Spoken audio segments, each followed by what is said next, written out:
Right, I'm not going to Freddie Mercury it. I don't quite have the swag like John Percival does. Is that all right? Yeah? Can it go any higher? Or is that it at its height? Okay, fine. I'm just going to have to lean forward to make do. Take it out. Fine. Bugger it. I got swag. I can do it. Go on. Come on.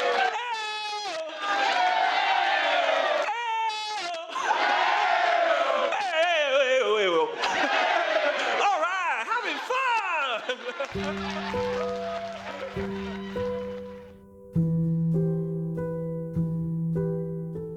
I didn't fall in love with you. I walked into love with you, with my eyes wide open, choosing to take every step along the way. He's a sleepy little boy, isn't he? I do believe in fate and destiny, but I also believe we are only fated to do the things that we choose anyway. And I'd choose you. I'd choose you in 100 different lifetimes. I didn't bring any glasses, sorry. Whatever. For the whole day? Yeah, no, because I can't. What are we going to do? Because We're doing a reading. How are you going to read? Oh, it's actually huge. It's like in 100 worlds, in any version of reality, I'd find you and I'd choose you. oh, okay. Ready, guys? Woo, woo, woo. Yay! Happy wedding day, Em. Happy wedding day! Happy wedding day, everyone. Thank you. The flowers are here. Wow! Honestly, it's so gorgeous. We have come together to witness the marriage of Johnny and Emily, to pray for God's blessing on them, to share their joy and to celebrate their love. Marriage is a gift of God in creation, through which husband and wife may know the grace of God. It is given that as man and woman grow together in love and trust, they shall be united with one another in heart, body, and mind. Love. Love is patient, love is kind. It does not envy, it does not boast, it is not proud. When I was a child, I spoke like a child. I thought like a child, I reasoned like a child.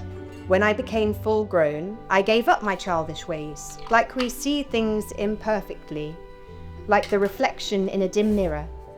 But then we see everything with perfect clarity, standing face to face. 3 things will last forever: faith, hope, and love. And the greatest of these, Johnny and Emily, is love. Wait, you completely bamboozled me. I was talking to one of you this morning and I said, they just seem so much in love. It's lovely. Was I feeling tense? I'm thinking, I'm not feeling tense. These 2 people seem madly in love together. And he said, Johnny's one of the best men there is. What that cost you? When she first told me about Johnny, she said, Daddy, you've got to meet someone, but before you meet him, I know you don't like tattoos, Daddy. She said, the good news is I haven't got one. I make a lot of money on the street. Yeah, I've just gone It's actually great. It's gorgeous. Yes, I love it. Oh, I love it. Well, he's going to have Hope you can read it. She's not got her glasses today. Hugely, enormously, fantastically, incredibly. Because that's what I used to That's say. what I always say when I go to bed. I used to say, I love you, darling, up to the... And then we used to do all these different adverbs. Because obviously, I had Teacher. to the adverbs while I Your was going teacher. to bed. And Yes, of course. So we used to have to come up with more and more and more and more of this. Oh, that's lovely, darling. It's either a hanky or a napkin, whatever you want it to be. Oh, and what's this guy for? I think I was meant to tie that around it, but I did not. Two children play side by side, edging closer. Wordlessly, they begin to join each other's game. 2 swans, bound for life, long necks bent into a heart shape, floating side by side through crystalline waters. Lone dog walkers, trudging through a foggy field, watching their pets at play.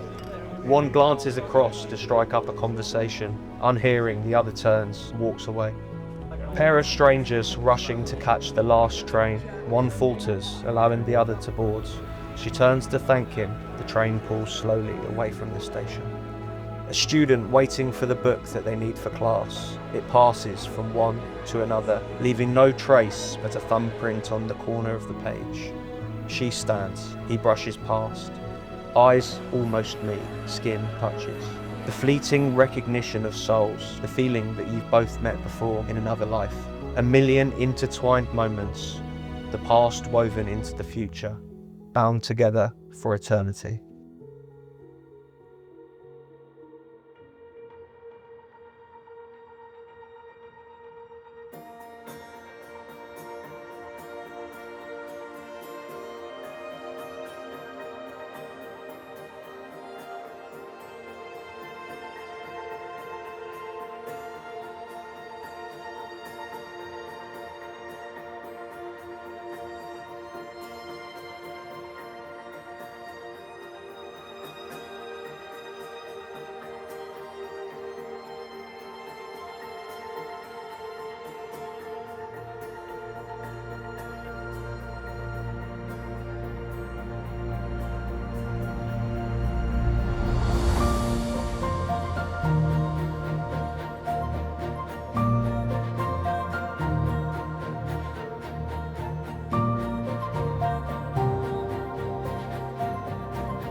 Emily, I give you this ring. As a sign of our marriage. With my body, I honour All that I am, I give to you, and all that I have, I share with you. you. Within the love of God, Father, Son, and Holy Spirit.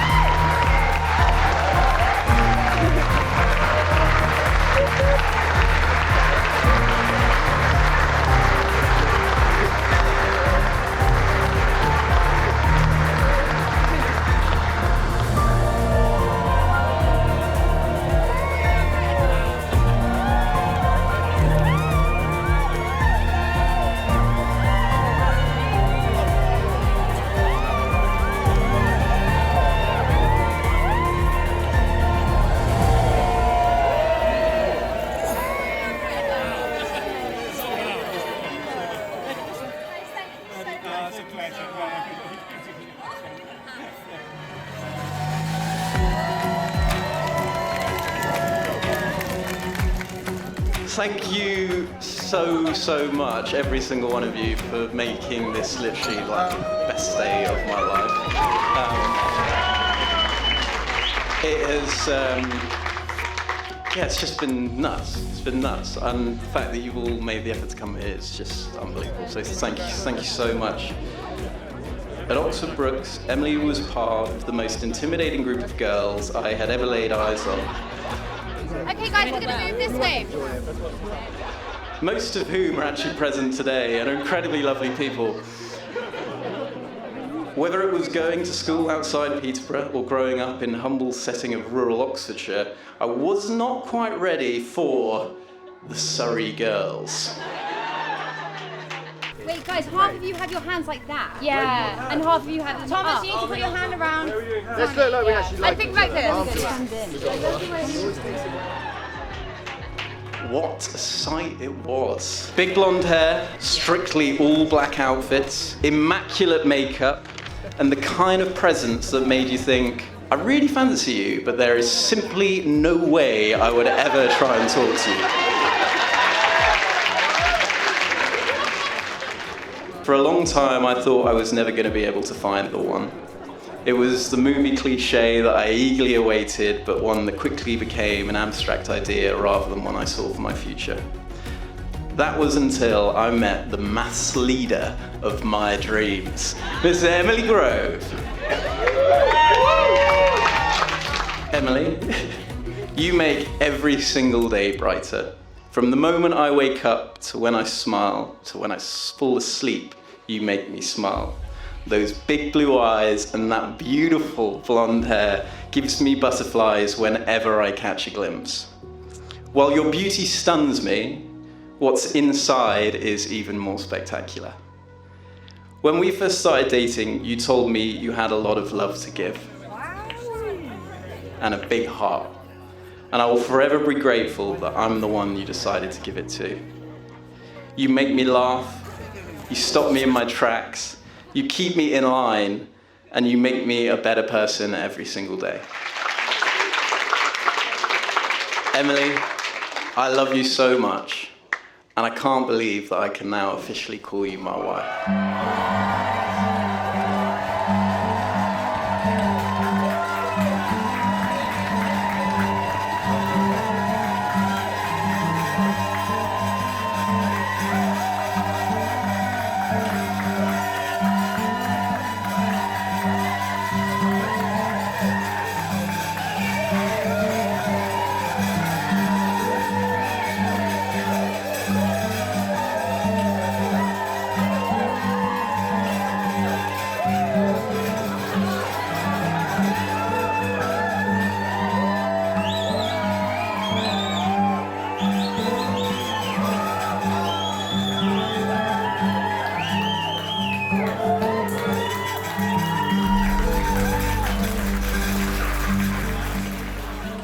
You know, I look around this room and I look at the quality of the people that are sat around here, and I think this is just credits to the bride and groom. So John, Emily, you're two of the most amazing people I've ever had the privilege of meeting. So kudos for assembling all of this, and just nothing but love. For those of you who don't know me, my name is Charlie, and I've had the joy of calling John my best friend for over 20 years. Standing here today completes the double promise which we made to one another some 12 years ago. John stood where I stand today a little over a year ago. I now also know the feeling of watching the love of your life marry someone else.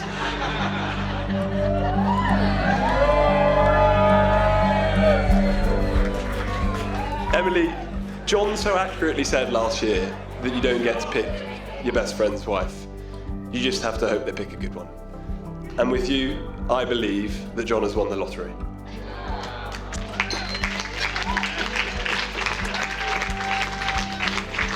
Never in a million years would I have thought that I would be standing here today talking at your wedding day. Luckily for John, Emily didn't heed the advice of some of her friends. With quotes of, "What, you're going on a date with that weird guy from uni?" Luckily being ignored.